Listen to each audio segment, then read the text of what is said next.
About a month ago, life changed.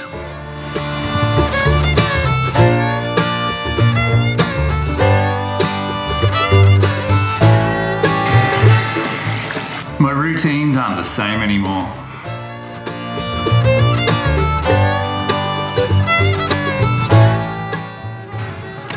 And the classrooms aren't filled with screaming children anymore. Screaming with laughter, that is. Now the classroom has gone from there to here.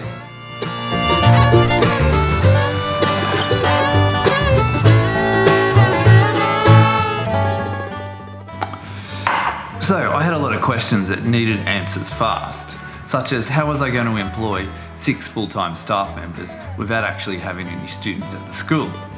And if we were going to be able to teach online, what were the best tools available to do that? Also, how do I convince their parents that their young children could actually get benefits from studying English online? And, more to the point, do I have the coronavirus? Not yet, anyway. So, I got out my coronavirus plan, but I was drawing a blank. Until I heard a goldfish start to speak. Come on into the fishbowl, Damien. You'll find some answers in here.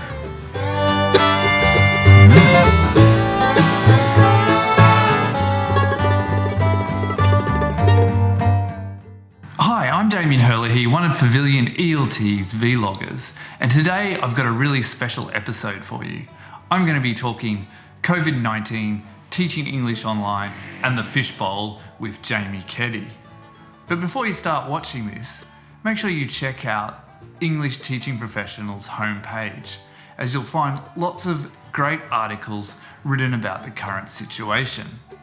You'll find some articles about anxiety in tough times, how to handle crisis management in the middle of the coronavirus, and 8 tips on how to teach English online. Okay, make a cup of coffee, sit down, and let's jump in to the fishbowl.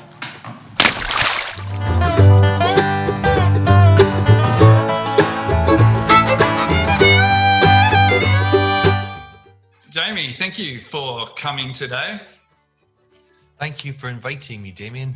It's my pleasure. So just to start, some of our viewers might not know who you are. So could you give us a quick rundown about your, I suppose, teacher story leading up to the fishbowl and lesson stream? Yeah, it all starts, I would say, in 2002, 18 years ago. That's when I became an English teacher here in Barcelona and became very passionate about it, something that happens to teachers sometimes. Becoming passionate about all these, the subject, the working with students, the teaching English. And then I discovered there was a sort of profession existing in the world of English language teaching, and started getting very passionate about that as well. And my thing was images, using images to teach English. And then that became video. And in 2006, we all discovered YouTube. And I put together a site called TEFL Clips, which was a site which showed teachers, language teachers, how to use online video to teach English, I guess. Mm-hmm. And I also did lots of conferences and wrote 2 books, one on the use of image, one on the use of video. And what happened next? I suppose that TEFL Clips turned into Lesson Stream. I don't know why. TEFL Clips came to an end and it became Lesson Stream. Mm-hmm. And since then it's incredible. I've worked in, I'm ashamed to say it almost, I've worked in 40, oh sorry, time to get up. Let's keep going. I've worked in 44 different countries, and I don't think that's going to continue. So let's move on to the fishbowl now, like post COVID-19. I suppose 3 months ago, you didn't really expect that you'd be becoming an expert on how to teach students English online. So what sort of things happened since the pandemic began? Well, this was a key part. Being an expert at online teaching is most certainly what I am not. And but because of the experience and the work with online teacher training, I think a lot of people assumed that I had a lot of answers, and there are transferable skills, I suppose, and know-how that come from teaching online and teacher training online. So I was able to fall back on a lot of what I'd already learned. Conducting webinars, for example, was one of the things that stood me in good stead. But really, it was a learning process. So what happened immediately upon lockdowns was lots of teachers panicking and getting in touch with me, asking for suggestions and recommendations for platforms, for skills, and of course, maybe most importantly, for teaching ideas.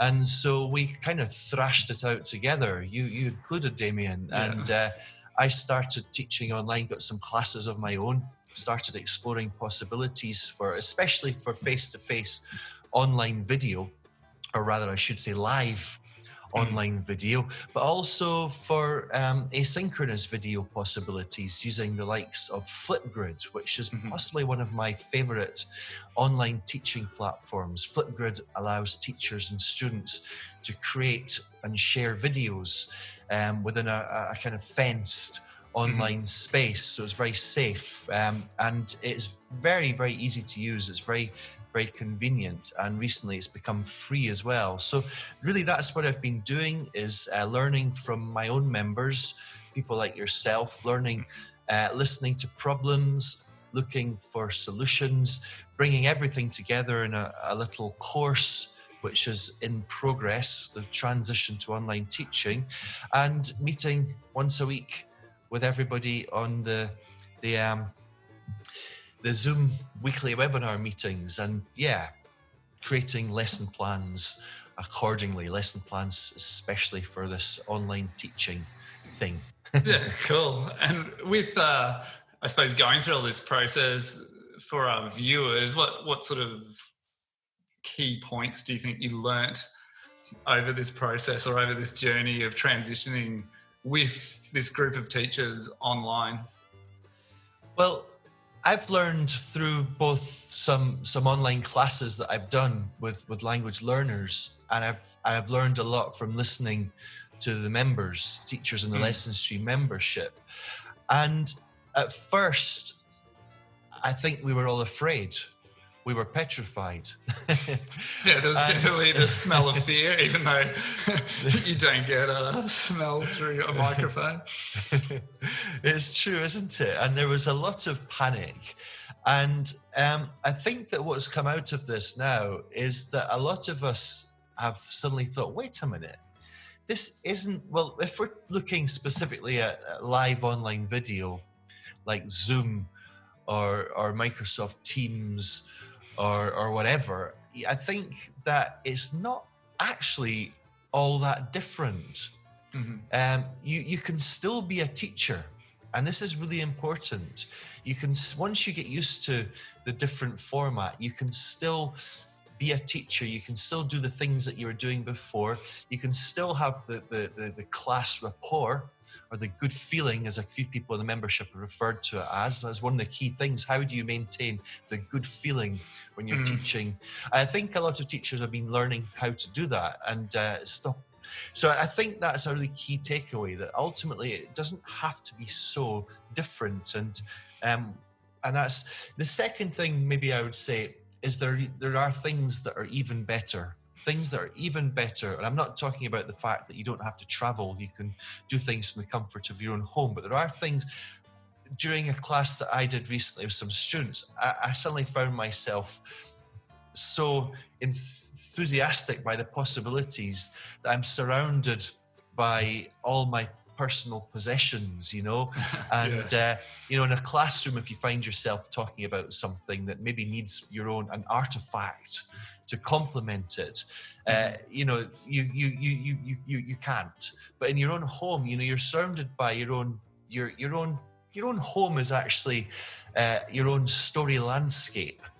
surrounded by that which makes us us.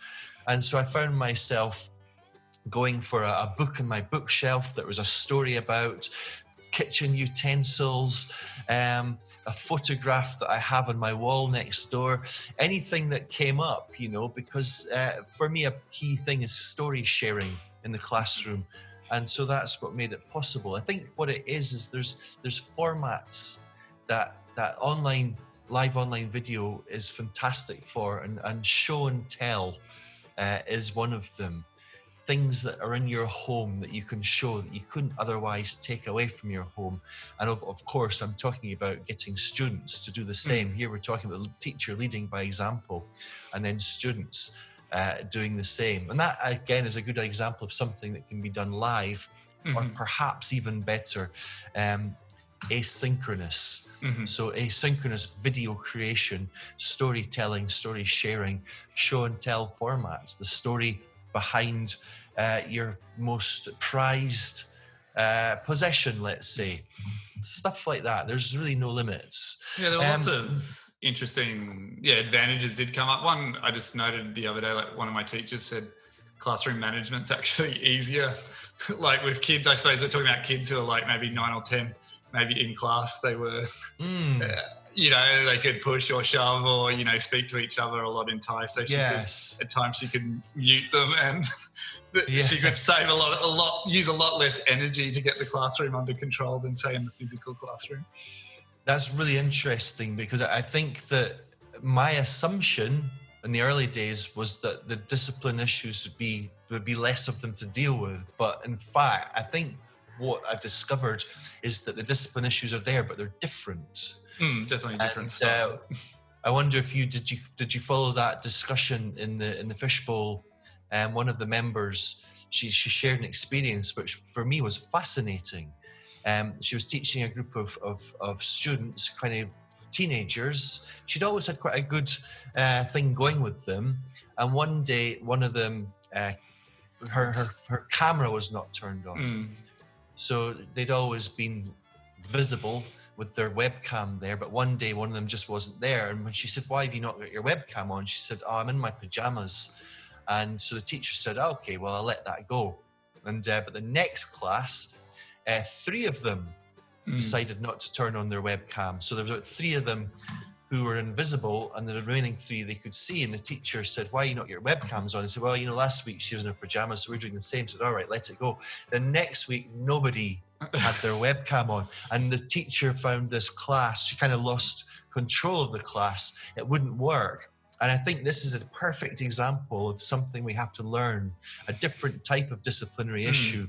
I think if a student's got a very good reason not to have their webcam on, that's fine. But I think you've got to be quite strict here and make sure that if you've already established that webcams are the way you're doing things, you've got to adhere to that. Because we've discovered that the webcam, the visibility part, is quite an important thing. Similarly, I've discovered if there's students who are in the dark, maybe standing too far away from their webcam, you've got to deal with this at the start of the lesson. Say, "Okay, come forward. We can't see you.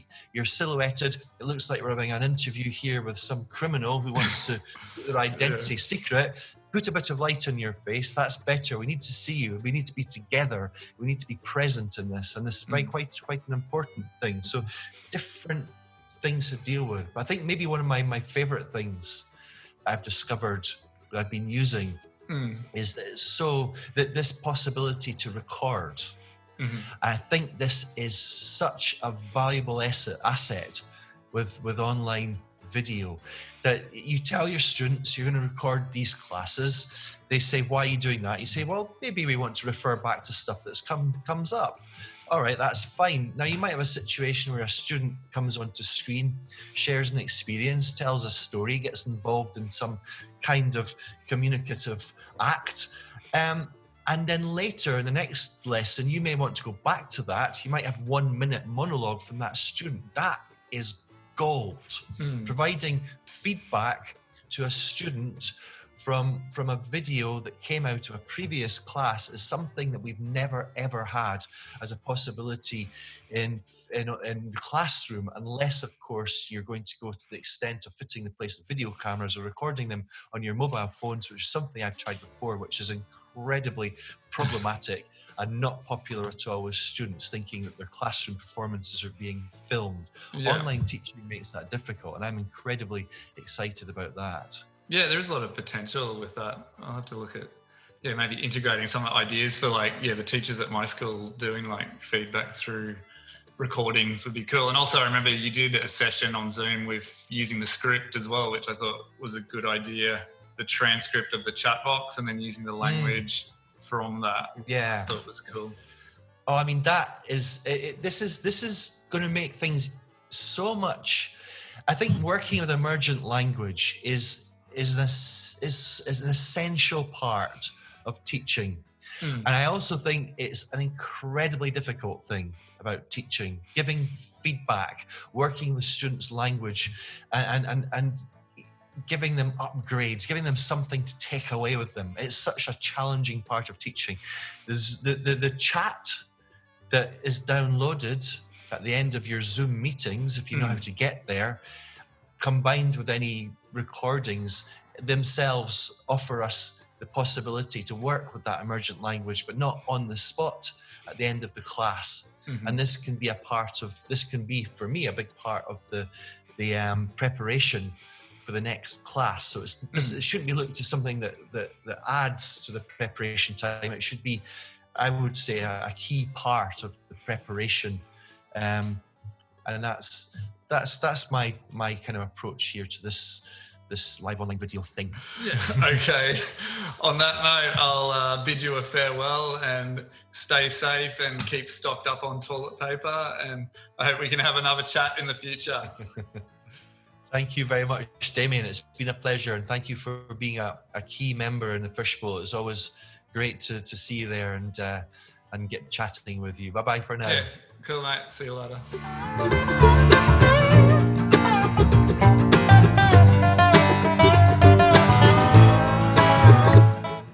So how are you coping with the changes to your teaching context from the pandemic? Leave your story in the comments below. Also, remember to subscribe and keep up to date with all the latest videos from Pavilion ELT. Thanks for watching, and next video I'll be returning to the concept of the internet as a virtual textbook for our students and focusing on the skill of listening. Oh, and if your goldfish starts talking to you while you're social distancing, you might not be going crazy. You could actually have some good advice about how to teach English. See you next time.